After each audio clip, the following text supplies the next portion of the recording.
ఏంటి మీరు ఇలా వచ్చారేంటి అని డాక్టర్ అంటూ ఉంటే, అంటే డాక్టర్ డిఎన్ఏ రిపోర్ట్స్ కోసమే వచ్చాము. డిఎన్ఏ రిపోర్ట్సా? ఒక రకంగా డిఎన్ఏ రిపోర్ట్స్ కోసమే, కానీ మీతో ఒక విషయం మాట్లాడడానికి కూడా వచ్చాము. ఏంటమ్మా అది? నాతో ఏ విషయం మాట్లాడడానికి వచ్చారు? ఈ ఫోటోలో ఉన్న అమ్మాయిని మీరింతకు ముందు ఎప్పుడైనా చూసారా? ఒకసారి చూడండి అనే విధంగా అంటూ మందారం ఫోటోను చూయించగానే, ఈవిడనా? నేనెప్పుడు చూడలేదు. ఈ హాస్పిటల్‌కే వస్తూ పోతూ ఉంటుంది. ఎప్పుడైనా చూసారా? తను ఎక్కడి నుండి వచ్చిందో కొంచెం ఆలోచించండి. మీకు కూడా అర్థమవుతుంది. తనని మాత్రం ఎప్పుడు చూసినట్టు అనిపించట్లేదు. కానీ మీరేమో ఇంతలా అడుగుతుంటే ఎందుకు? అంటే తను మాకు కావాల్సిన మనిషి. తనతో మాట్లాడాలని అనుకుంటున్నాం. ఒకసారి హాస్పిటల్‌లో చూసాము. అందుకే అని అడుగుతున్నాం. సరే, మళ్ళీ వస్తే మీకు ఇన్ఫార్మ్ చేస్తాము. సరే డాక్టర్. డిఎన్ఏ రిపోర్ట్స్ ఎక్కడి వరకు వచ్చాయి? ఎక్కడి వరకా? ఆల్రెడీ ఇంటికి పంపించేసేసాం కదా! మీరే అన్నారు కదా! చాలా సీక్రెట్‌గా ఉండాలని. అందుకే ఇంటికే పంపించాము. అసలు ఆ రిపోర్ట్‌లో ఏముంది డాక్టర్? పాజిటివ్ అనే వచ్చింది. మీరు పంపించినవి ఇద్దరివి కూడా డిఎన్ఏ రిపోర్ట్స్‌లో మ్యాచ్ అవుతున్నాయి అనే విధంగా చెప్పగానే ఇద్దరు షాకింగ్‌గా ఒకరికొకరు చూసుకుంటూ ఉంటారు. అవునా డాక్టర్? కానీ ఇంటికి పంపిస్తే ఇంట్లో అందరూ చూస్తారు డాక్టర్. ఇంట్లో ఎవరు చూడకూడదు. మీరు అతన్ని ఫోన్ చేసి వెనక్కి రమ్మని చెప్పండి. ఇప్పుడు ఎలా మమ్మీ? నువ్వేం కంగారు పడకురా, నువ్వుండు అని విజయాంబిక అంటూ ఉంటుంది. ఇక వెంటనే డాక్టర్ ఫోన్ చేస్తూ ఉంటారు. ఇక ఆ వ్యక్తి ఫోన్ తీయకపోవటంతో ఆన్సర్ చేయట్లేదు మేడం. అవునా? సరే, మీరు ఫోన్ చేస్తూ ఉండండి. మేము ఇంతలో ఇంటికి వెళ్తాం. మీరు మాత్రం ఫోన్ చేసి చెప్పడం మర్చిపోకండి. పదరా దీపక్, పద, త్వరగా వెళ్ళాలి అని అంటూ వెంటనే అక్కడి నుండి బయలుదేరుతూ ఉంటారు. రేయ్, త్వరగా నడుపురా, లేదంటే ఘోరం జరుగుతుంది అని విజయాంబిక అంటూ ఉంటే, సరే మమ్మీ అని అంటూ కార్ని వేగంగా నడుపుతూ వెళ్తూ ఉంటాడు. ఇక మరోవైపు రూప సంతోషంగా రాజు బైక్ని నడుపుతూ ఉంటే వెళ్తూ ఉంటుంది. రైస్ పీస్, అసలు నువ్వు నా వంకే చూడట్లేదు అని మనసులో రూప అనుకుంటూ ఉంటే, ఇక అప్పుడే మమ్మీ, ఎలా మమ్మీ? బంటి నిజంగా రూప కొడుక? నేను అసలు నమ్మలేకపోతున్నాను. అదే కదరా, నేను కూడా అదే కంగారు పడుతున్నాను. రాజు, ఇంకా కొద్ది దూరం నడుపు రాజు. ఇంకొద్దిసేపట్లో మా ఇల్లు కూడా వస్తుంది కదా, ఇంకాస్త ముందుకు పోనివ్వు రాజు అని అనగానే వెంటనే రాజు నడుపుతూ ఉంటారు. ఏం జరుగుతుందో ఏంటో.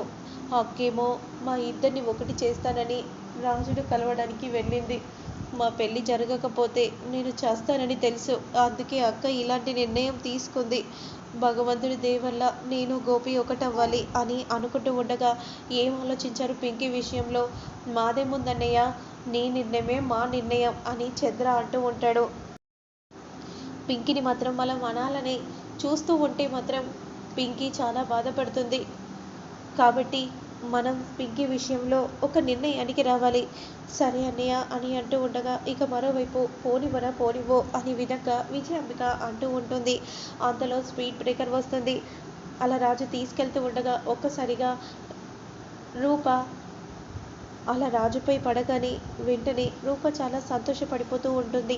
మళ్ళీ ఒక స్పీడ్ బ్రేకర్ వస్తుంది. అప్పుడు వెంటనే నెమ్మదిగా రాజు తీసుకెళ్తాడు. ఇక దిగండి అనే విధంగా అంటూ దిగగానే, థ్యాంక్స్ రాజు, మీకు కూడా థ్యాంక్స్.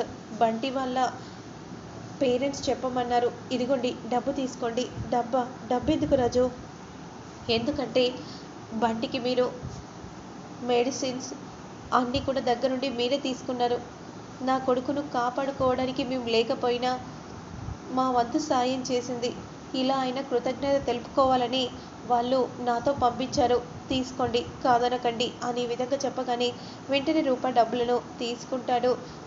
ఇక మరి నేను వెళ్ళొస్తాను అని అంటూ అక్కడి నుండి వెళ్ళిపోగానే, ఎవరో పంపించినట్లేదు, రాజుయే తీసుకొని వచ్చి ఇచ్చినట్టు అనిపిస్తుంది. ఏంటో నాకు అలా ఎందుకు అనిపిస్తుందో అని అనుకుంటూ వెంటనే ఇక రూప అక్కడి నుండి నడుచుకుంటూ వెళ్తూ ఉంటే, ఇదిగోండి డిఎన్ఏ రిపోర్ట్స్ వచ్చాయి. సార్కి ఇవ్వాలి, నేను ఇస్తాను, ఇలా ఇవ్వండి అని ఈ విధంగా అనగానే సెక్యూరిటీకి ఇవ్వగానే, సార్ డిఎన్ఏ రిపోర్ట్స్ అంట సార్ అని విధంగా అంటూ వెంటనే సెక్యూరిటీ ఇవ్వగానే వెంటనే ఓపెన్ చేసి చూడబోతూ ఉండగా, పదరా పద, అదిగో నా తమ్ముడు చూస్తున్నారా, చూడకూడదు అని అంటూ వెంటనే పరిగెత్తుకుంటూ, తమ్ముడు నీ చేతిలో ఉందా ఈ రిపోర్ట్స్, ఇలా ఇవ్వు తమ్ముడు అని అంటూ తీసుకోగానే, ఏంటక్క అది, మావయ్య ఇదిగో కుక్క కరిచింది కదా మావయ్య, వీటి రిపోర్ట్సే మావయ్య, అందులో ఏముందో ఏంటో నాకు మాత్రం చాలా దురదగా ఉంది, సరేలేరా చూద్దాంలే అని విజయాంబిక అంటూ ఉండగా అదే సమయానికి రూపం వస్తుంది. ఇక పద మమ్మీ మనం రూమ్లోకి వెళ్దాం అని అంటూ ఆ డిఎన్ఏ రిపోర్ట్స్ని తీసుకొని పోతూ ఉండగా, అంతలో గాలి ఎక్కువగా రాగానే గాలికి ఎగురుతూ వెంటనే రూప కాళ్ళ దగ్గర వచ్చి పడుతుంది.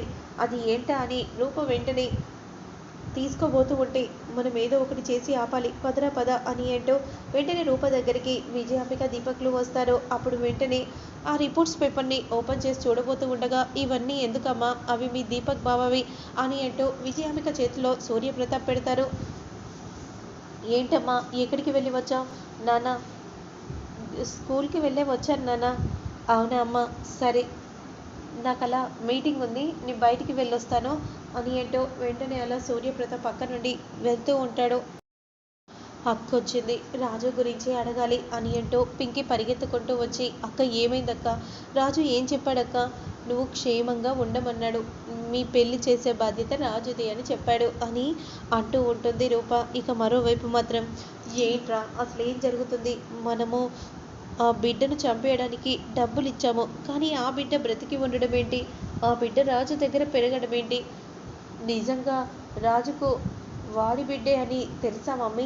తెలియదేమో మమ్మీ, లేదంటే ఎప్పుడో ఈ ఇంటికి వచ్చేవాడు కదా, అలా ఎందుకు అనుకుంటున్నావు, మనం చంపాలని అనుకున్నాం కాబట్టి ఈ ఇంటి వైపు కూడా చూడొద్దని అలా చేస్తున్నాడేమో, అసలు ఆ బిడ్డను చంపాలనుకున్నప్పుడు ఆ బిడ్డ రాజు దగ్గరికి ఎలా వెళ్ళిందో అర్థం కావట్లేదు.